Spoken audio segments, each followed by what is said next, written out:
The elusive worlds of American spy agencies like the CIA and the Defense Intelligence Agency have always been associated with secret and unimaginable missions that reach far beyond our everyday reality.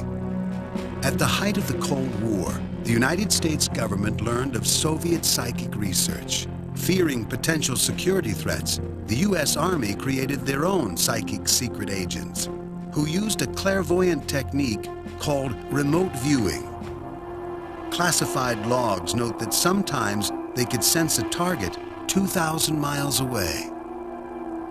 These are some of the claims recorded in the government's logs. When Brigadier General James Dozier had been taken hostage by terrorists in Italy, Chief Warrant Officer Joseph McMonagle sensed his whereabouts. Long before a high-tech warplane became public, Master Sergeant Melvin Riley drew a picture of the stealth B-2 bomber. And hours before the destruction of the USS Stark in foreign waters, Captain Paul Smith perceived a tragic loss of life at sea. There is no scientific explanation for these unusual results. How ordinary men and women remote view is and may remain unexplained.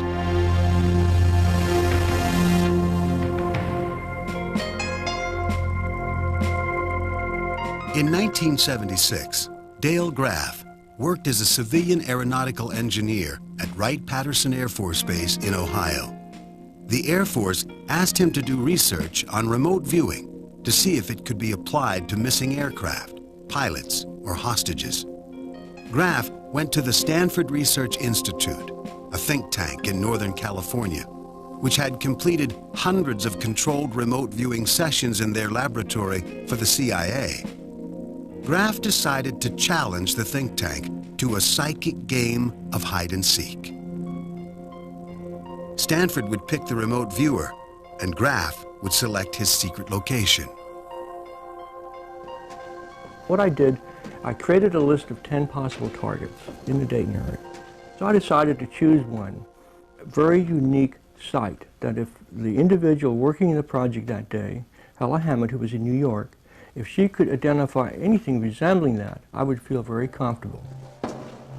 Graff settled upon the Ohio Caverns, a historic site unknown to outsiders. He says he told no one about the location. Not Hal Puthoff, Stanford's director, and certainly not the remote viewer, Hella Hammett. All Graff told her was that he could be anywhere in the USA. It was a cave, a commercial cave about 30 miles north of Dayton. And there's no way she could have second-guessed that. We went through the cave tour, following a guide. We were with a lot of people down in that cave, 200 feet below the surface, misty, dark cave, and then came out about 45 minutes later. Eager for her results, Graff telephoned Hella. Her first words were, "I don't know where you people were, but I think you were in a misty, dark, cave-like series of passages." A psychic phenomenon or coincidence? Graff, impressed but still skeptical, decided to do another experiment. He flew off to Canada for a 3-week, 400-mile canoe trip down the Coppermine River. He made arrangements with Harold Sherman, a Midwestern psychic not associated with Stanford, to keep a notarized journal of his trip. Could Sherman have certain psychic impressions of events that occurred to Graff while he canoed the rapids? Graff claims that Sherman was able to remotely view parts of his whitewater adventure.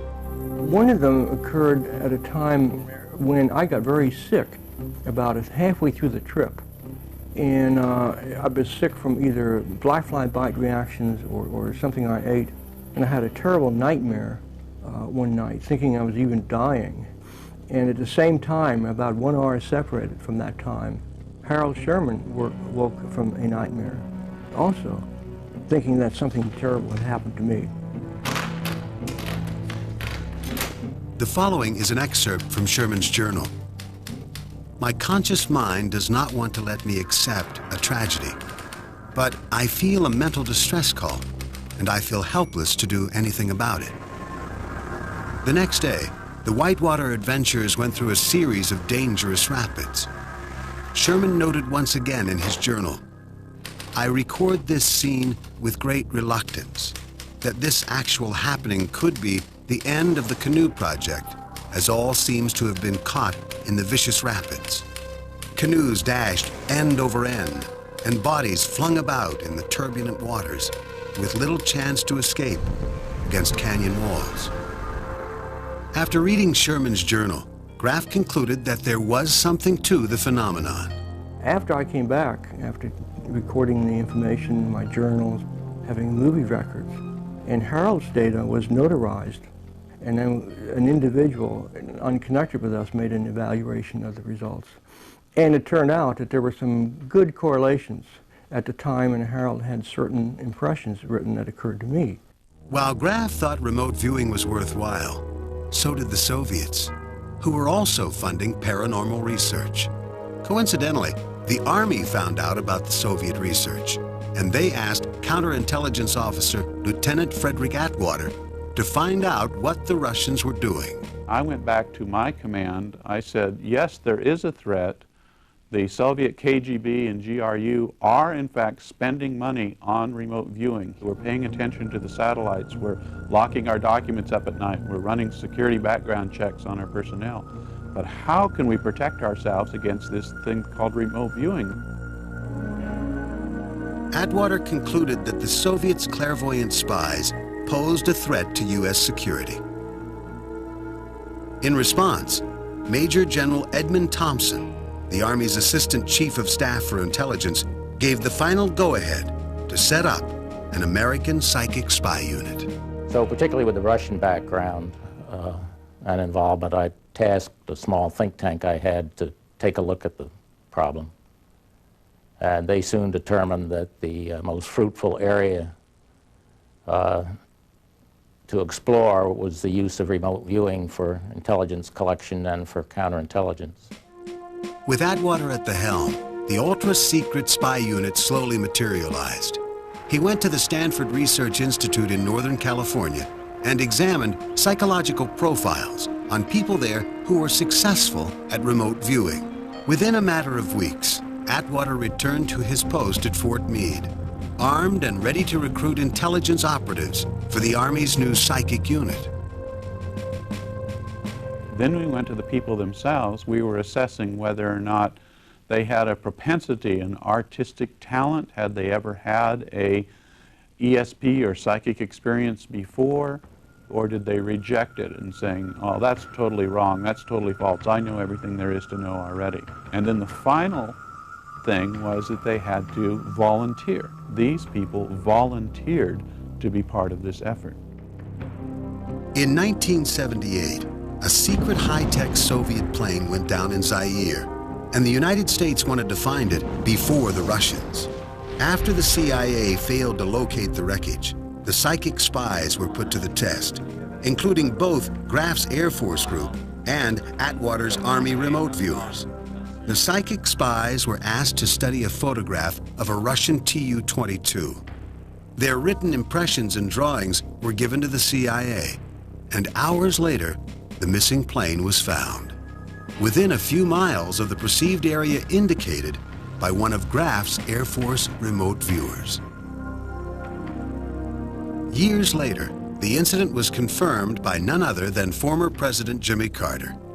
Not only did it happen, said Carter, but a woman psychic actually succeeded where the spy satellites had failed. Carter explained, "I have to say that without my knowledge, the head of the CIA asked her to come in. She went into a trance, and while she was in the trance, she gave some latitude and longitude figures. We focused our satellite cameras on that point, and the plane was there." This incident launched a new career path for Graff. He left the Air Force, and in 1989, Graff became the director of the Psychic Spies at Fort Meade for the Department of Defense. Codenamed Stargate, Graff's unit was occasionally used to remote view by the U.S. Customs Service, the Coast Guard, the Drug Enforcement Administration, as well as various Pentagon offices. It was often an uphill battle to convince people of its worth. I can remember going through a number of presentations to very high-level people, including chief scientists and commanders, and they essentially turned pale when we mentioned what it was we were trying to do. And I'll never forget one statement, I wouldn't believe this even if it were true, from a chief scientist, of all people. So instead of saying, we don't know what you've got, let's take a look. In spite of some startling results from the military's remote viewers, mainstream scientists tend to reject remote viewing research, calling it pseudoscience, a morass of fraud and illusion. Can a human being see something miles away in a place they've never visited? For Dr. Joseph Rauschecker, the answer is no. Most of us in science would have the same natural reaction that probably most of your viewers would have, that viewing somebody remotely who you've never seen before is not possible. Remote viewing is an ability that we all have, a latent ability that we all have to access information beyond our normal senses. It ties in somewhat to older terms like extrasensory perception or telepathy, as some people years ago would say. But it's basically an innate ability we have to reach beyond our ego boundaries and sense information which is shielded from normal means. Major General Thompson was the Army's foremost proponent of remote viewing from 1977 to 1981. He witnessed the results of psychic spying missions firsthand. Over the years, there have been sufficient demonstrations of the existence of so-called extrasensory perception that it exists. We can't explain it, and my interest was not in explaining it. I'll leave that to the scientists. My interest was to see if it could be used operationally, regardless of what the science behind it was. The phenomena of remote viewing would be challenged by both science and the military for years to come. From the mid-1970s to the late 80s, the Pentagon spent millions of dollars on paranormal research in an effort to boost the nation's security. A couple of their clairvoyant recruits were intelligence officers who had served in Vietnam. Melvin Riley, drafted in 1969, wanted absolutely nothing to do with fighting a war. He got lucky. Instead of being a grunt on the battlefield, he landed a job in the intelligence community as a photo interpreter. I was 23 years old. I had no desire to go into the military. The thought of being out in a rice paddy in the infantry carrying an M16 and watching out for landmines and ambushes and things like that. Photo interpreters were pretty much behind the lines. Riley's unit flew surveillance planes. He sometimes served as an aerial observer, peering through binoculars and telling colleagues where they should point their intelligence-gathering equipment. At other times, he was studying photos from satellites and spy planes. It was very attractive to me, the challenge of finding hidden things, because a lot of times the enemy would camouflage things and you would have to really look hard to pick those things out. From the beginning, Riley had good intuition. He seemed to know instinctively where to fly the plane and where to point the camera. His talents were respected. After the war, in early 1978, Riley was ordered to an eavesdropping-proof room, where he and other candidates were briefed on the remote viewing program. I had never heard of remote viewing. And being sanctioned to do this, how wonderful. Why not? And it was, and I wanted to know, hey, is there anything really to this? Riley's psychic abilities were immediately put to the test. Several military officers were asked to hide in a nearby guest house on the Fort Meade campus. Riley attempted to find them. He sat in a dimly lit room and described his impressions. I saw a manhole cover. I described that in the ground. I described certain architectural aspects of the building itself. And one thing I described, I think, was a bicycle or some sort of vehicle. The novice psychic spy identified some of the elements of the target, but not very accurately.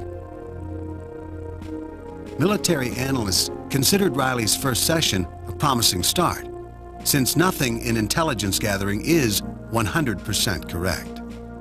That's why in the intelligence business you use multiple sources to cross-verify each other. And remote viewing became just another one of these multiple sources to cross-verify other information. An investigative aid rather than the ultimate tool. In 1979, when other forms of intelligence gathering failed to figure out what kind of nuclear device the Chinese had just developed, the military brought in several of the psychic spies. What is the design of the nuclear device, they asked. Were the Chinese going to test it? Some of the descriptions that I came up with got the attention of the community that deals with nuclear devices, because there was something that we sketched or drew from remote viewing that would tend to indicate that the Chinese were more sophisticated than the community had thought. Riley says he and the other remote viewers were rarely told the results of their sessions. They were never told what the actual target was prior to, during, or after the mission. However, information had its way of trickling down to the psychics. Within days of the remote viewing sessions regarding the nuclear device, Riley discovered that the Chinese attempted to test one. It misfired. Once you successfully accomplish remote viewing, and it's not 100% all the time, but once you have a couple of really good sessions, it kind of changes your outlook on the universe. So much so that Riley would sometimes complete a remote viewing session and find himself oblivious to his own actions, as he discovered one day after a particularly intense session. As I was walking from one building to the other building, for some reason, I took my car keys out of my pocket, walked over to the garbage dumpster, dropped my car keys in there, and walked over to the other building, not knowing what I had done. The people who were walking out behind me were certainly laughing.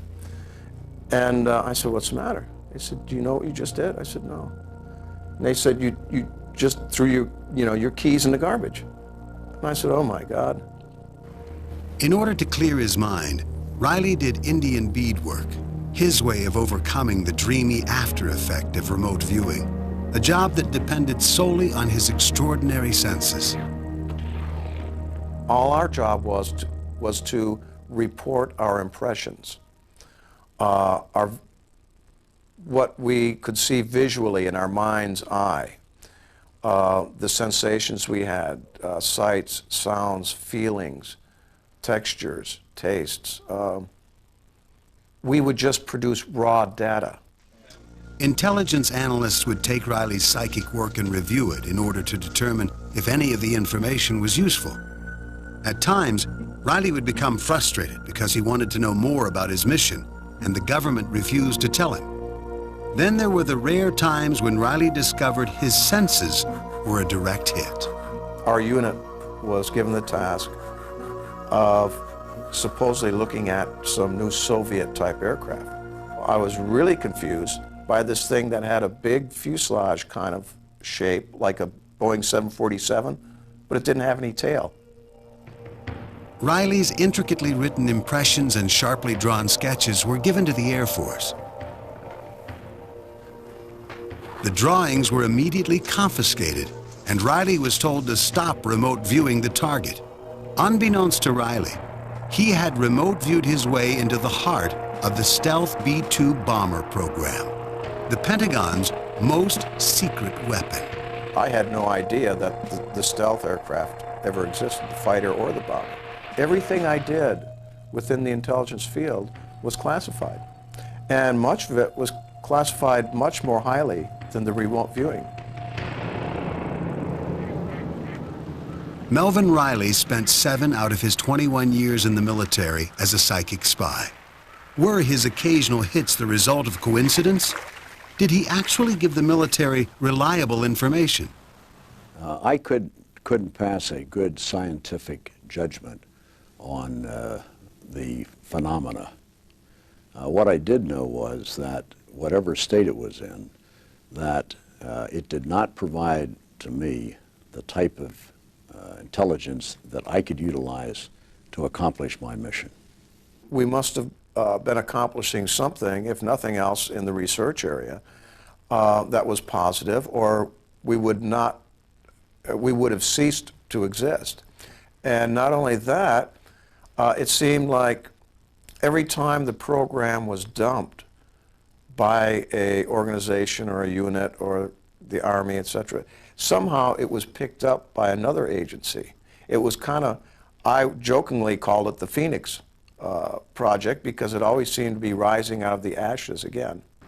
Edwin May, former director of the Stanford Research Institute, agrees that remote viewing worked and had been demonstrated repeatedly by military personnel.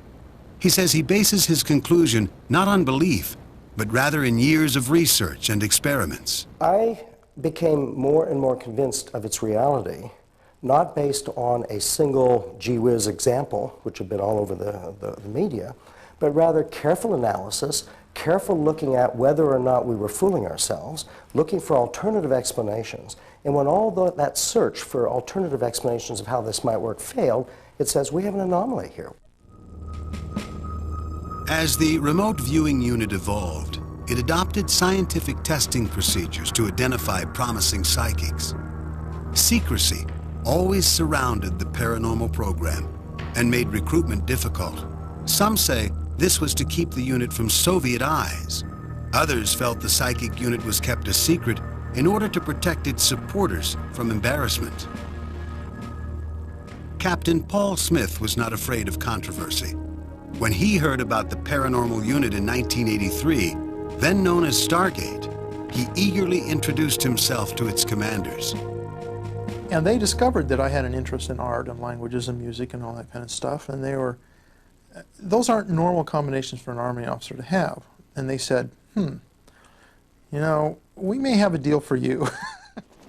Smith listened attentively as the Army briefly discussed the needs of the unit. Then, he agreed to a series of medical and psychological evaluations. I apparently scored within the frame that they wanted people to score in, and invited me over to the office, sat me down and said, well, our mission is to collect intelligence using parapsychology skills. I don't remember exactly how they phrased it. You know, essentially be psychics. And I thought for about 2 seconds and said, okay, where do I sign? Smith had no formal training in remote viewing. His commander simply escorted him into a darkened room, gave him a pen and some paper, and asked him to perceive the location of a couple of his colleagues. And so as things came to mind, we didn't know if they were our imagination or if they were real perceptions. You might all of a sudden have the impression of something squeaking and going up and down, and it resolves itself into something swinging back and forth. According to his commanders, Smith's first session was amiss. He did not correctly locate his colleagues at a playground. Disappointed, Smith became doubtful about his remote viewing abilities and his future as a psychic spy. Our missions weren't just there to collect information against the enemy. We're also there to assess what kind of information the other side could get from us using these same techniques. People have this image of the cloak and dagger stuff, and most of the intelligence done in the military is not like that. It's more down to earth, where are the enemy tanks right now kind of thing. On Thursday, May 15th, 1987, the unit's command ordered Smith into the remote viewing room and gave him the longitude and latitude numbers of a location. This time, Smith hit the target. Smith perceived the presence of a U.S. naval ship, a missile, an explosion, confusion, and a tragic loss of life. The intelligence community dismissed the data as unreliable, not because it came from a psychic, but because a terrorist attack on a United States naval ship was not considered feasible. 48 hours later, thousands of miles away in the Persian Gulf, an Iraqi warplane fired a French-made Exocet missile and hit a U.S. Navy warship, the USS Stark. 37 members of the crew were killed.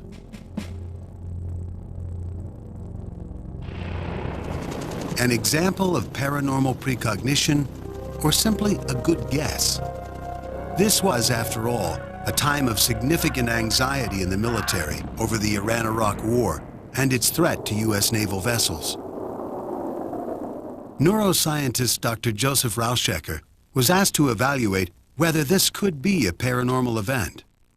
I mean, the cases that you described sound really pretty unbelievable to me, and you know, without making any judgment. I mean, just unbelievable and surprising. And the only explanation, as I mentioned before, I could come up with is that people had some prior knowledge, were experts in that field, and maybe were able to come up with an informed guess. Scientists generally don't like to believe in stuff, but as you become more and more convinced about its reality, it's like a little puzzle. You just keep adding to it. There's not a single day where you say, aha, now I believe. That never happens in science. It's this lack of concrete information that disturbs scientists and leaves them asking for more. It's always a bad experiment where you just have a phenomenon and no explanation. And in this case, we can't come up with any conceivable explanation from the knowledge that we have in neuroscience right now. And therefore, you know, most of us are hard put to deal with this. From my experience, while I worked at this unit from 1977 to 1987, I saw literally hundreds of remote viewing exercises and dozens of extremely valuable pieces of information provided to the intelligence community. During my period of time, during my tenure there, it was an extremely valuable collection tool. Paul Smith joined the Army's psychic squad, leery of the remote viewing phenomenon. After years of exposure and personal clairvoyant experiences, he came to the conclusion that remote viewing is possible. I went from being, you know, totally dubious that the thing even worked to being absolutely convinced through many years of exposure and evidence that it works. And that flies in the face of what's currently believed, particularly in the scientific community, about this stuff. Many people believe they have psychic talents. But what emotional and intellectual mix makes a government remote viewing superstar? Born and raised in a rough Miami neighborhood, Joe McMonagle joined the Army in 1964. He wanted to be in artillery, but instead ended up in intelligence, deployed in Vietnam south of the city of Da Nang. Like many young men heading to the front lines in Vietnam, McMonagle had reoccurring nightmares of dying there. What would happen in the dream is I would die in a blinding flash of light. So when I got to Vietnam, I started telling people that I knew that I know I'm going to die. It's going to be an artillery round or something that's going to kill me, maybe a mortar round. To his amazement, no mortar or bullet round ever found him. McMonagle made it out of Vietnam on his own 2 feet. In 1977, while working for Army intelligence in Austria, his nightmare became a reality when he collapsed and went into convulsions. I had a sense of falling backwards into a tunnel, and at the bottom of the tunnel I felt as though I'd bumped up against something, and I turned around to see what it was, and when I did, I was enveloped by a white light and realized that I was in the presence of an unconditional loving being, and I was told that I could not die yet. I had to come back. It was exactly as I had experienced it all those years in the dream. McMonagle miraculously recovered and spoke openly about his near-death experience. Army physicians concerned about his health and his out-of-body claims tested him to see if he had any brain damage. The tests were negative. I think I'm just a normal person. I think one of the hidden secrets is that almost every human being that walks the face of the planet experiences some form of psychic. They just don't talk about it because there seems to be this sort of giggle factor that's brought up whenever they do, and so people have been trained, at least in this country, not to discuss those things. McMonagle returned to the United States and worked for the Army's Intelligence and Security Command at Fort Meade. He was in charge of a group of technicians and worked as a radio interceptor when he met Skip Atwater, creator of the Department of Defense's Psychic Unit. Suddenly, McMonagle's career took a new direction. And it may be that something in my records keyed it off. It might have been the near-death experience or something. Or it might have had to do with the kind of selection criteria that they were looking at. Atwater shipped McMonagle off to the Stanford Research Institute to test his psychic ability. The tests required that selected Stanford employees go to 6 different locations in the San Francisco Bay Area, while McMonagle sat locked up in a secured room.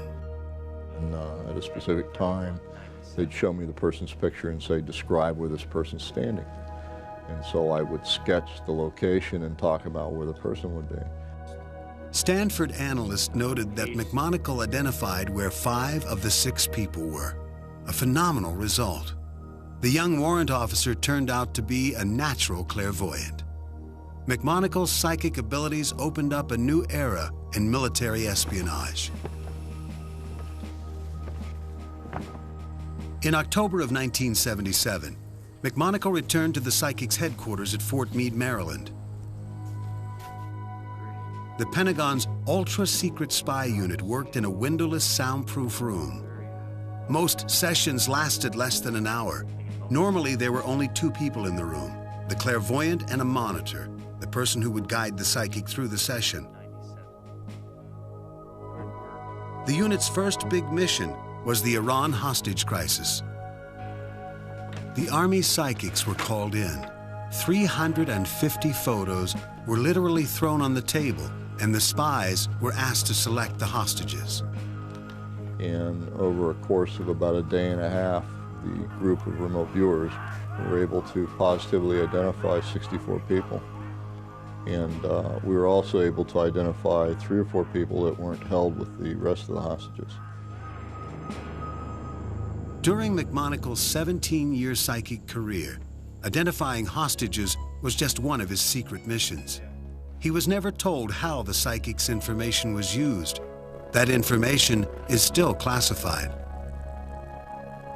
Among McMonagle's other disclosures, he also claims to have penetrated a secret Soviet building and detected a high-tech submarine, the Typhoon, the largest submersible ship in the world. And he takes credit for visualizing where kidnapped Brigadier General Dozier was being held by the Red Brigade terrorists in Verona, Italy. As exciting and ultimately gratifying as these missions may appear, McMonagle says the work was overwhelming. Exposure to the dark side of civilization took its toll. And you soon find yourself on the outside of civilization looking in, and it's very difficult to recapture the normalcy that most civilians enjoy. To some people in the intelligence community, the clairvoyants were a national asset. To others, like the former director of the Defense Intelligence Agency, Lieutenant General Ed Soyster, their work was completely unreliable. He tried, but was unsuccessful at terminating the psychic unit. I was a responsible officer and decided that the phenomena did not merit the same support as other intelligence disciplines, which were on a continuous basis giving us good information. During the Cold War, the United States government resorted to every means of collecting information, such as spy satellites, radio interception, and covert operatives who disappeared into the world's back alleys. Like a giant jigsaw puzzle, each piece of information helped to complete the picture. If you ask me, did remote viewing contribute to that process? Very clearly, yes. If you ask me, was it ever used exclusively? No, it was never used exclusively, nor is any piece of intelligence, at least wisely, ever used exclusively. It would be very astonishing if remote viewing was in the realm of scientific possibilities. It would be very surprising to me if this came out of any scientific investigation. For those who participated in remote viewing, the successful missions are proof enough. We don't know all the answers to remote viewing. I'm not sure we will in the next 10 years. However, there's not a shadow of a doubt in anybody's mind that sight functioning is real and that it operates. And I think that it's absolutely essential not to let other countries find out how that works before we do. After nearly 20 years of study, neither the government nor any of the Psychic Spy Unit staff can say what enabled remote viewers to sit in a darkened room and see subjects thousands of miles away. What is known is that from its inception in 1977 to its end in 1995, at a total cost of $20 million, Psychic Spies conducted thousands of remote viewing sessions. Paul Smith, now a retired Army psychic spy, agreed to participate in a remote viewing session for the unexplained, loosely based on the methods of the Stanford Research Institute. Smith's session began after a Texas resident, Janice Hamill, photographed 5 locations and concealed them in separate envelopes. A different number was put on each envelope. One envelope was randomly selected and given back to her. Hamill left the area. Then, without the remote viewer or any participant of the session nearby, Hamill opened the envelope and traveled to a hotel lobby, the place depicted in the photograph. The only information Smith had was the number on the selected envelope. 1010-97 UNX 21C. Gray, black, bumpy, pocked,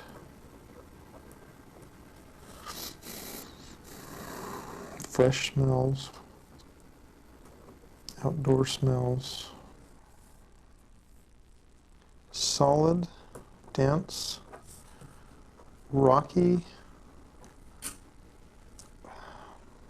overhanging, leaning over,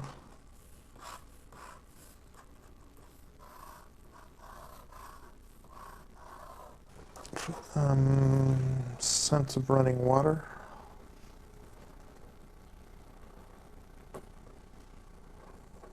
Why don't we end this site? Smith's drawings and written descriptions were given to remote viewing expert Edwin May for evaluation. Based on May's standards, he did not consider Smith's session a success, but noted that Smith sensed a variety of shapes and textures found at the hotel lobby. Based on what Mr. Smith drew, I've almost ignored his words, that I got senses of shapes, and the thing that comes through very often in remote viewing is what we call repeat motif, where things are happening over and over and over and over again. According to May, had this been a government mission, data such as this would have been reviewed along with other spy gathering information. Often something as simple as a bridge-like structure or a sense of the outdoors would help identify a location. These are some exceptional psychic missions where the remote viewers were able to sense the target and draw almost perfect pictures. They are exceptions. Most drawings are less specific. So what do remote viewing analysts look for? First off, I pay first attention to the drawings. That doesn't mean I ignore the words, but the first thing I look at is the drawings. The second thing that I look at is a surprise, where the remote viewer is saying, oh, this is hot, this is dry, this seems like, wait a minute, there's a river in the middle of this, what's that doing there? And go back on. So that kind of jerk, that kind of surprise in the transcript is a cue to me saying, I should pay attention to that, and usually that turns out, on the average, to be right. Analyzing the work of psychic spies is as critical as it is laborious. Even supporters of remote viewing realize it's only one piece of the intelligence-gathering puzzle. I look at this as a tool. It's not to be used alone, and no intelligence collecting sensor should be used alone. So it was a tool to help, perhaps in tip-off, to alert. I feel that was the strongest case that could be made for applying this phenomenon. In 1995, Congress requested an independent investigation into the reliability of using remote viewing for intelligence gathering. I concluded that it definitely has been established as a phenomenon or something similar to what we call remote viewing, but that I couldn't comment on whether or not it's useful for intelligence work because I'm not an intelligence agent.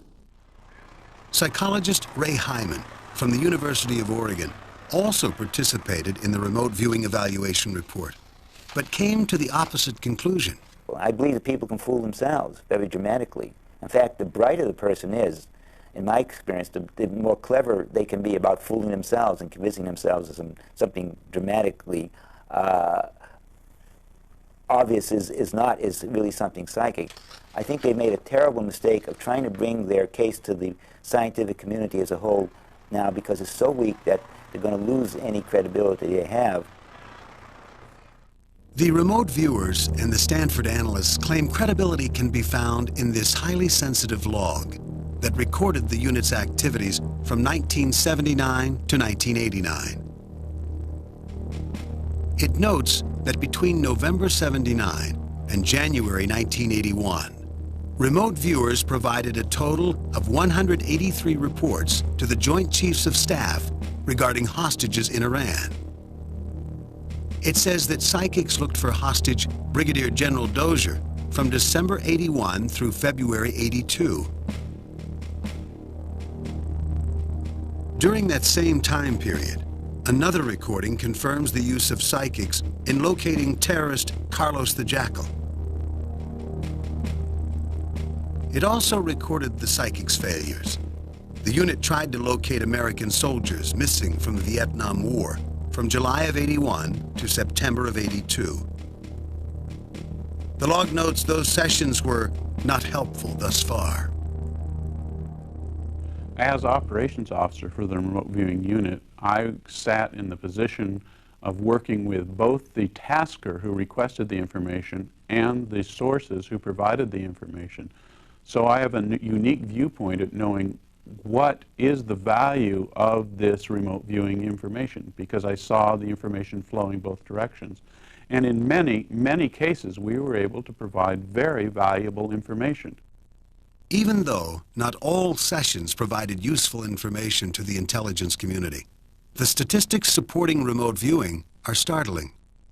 If I had to assess the statistics on the typical kind of remote viewing study that's done, I would say that if you set up a situation where you have a judge comparing a remote viewing session to 4 possible targets, each of which were equally likely to have been the real target, that you would expect someone to get it right by chance about 1/4 of the time.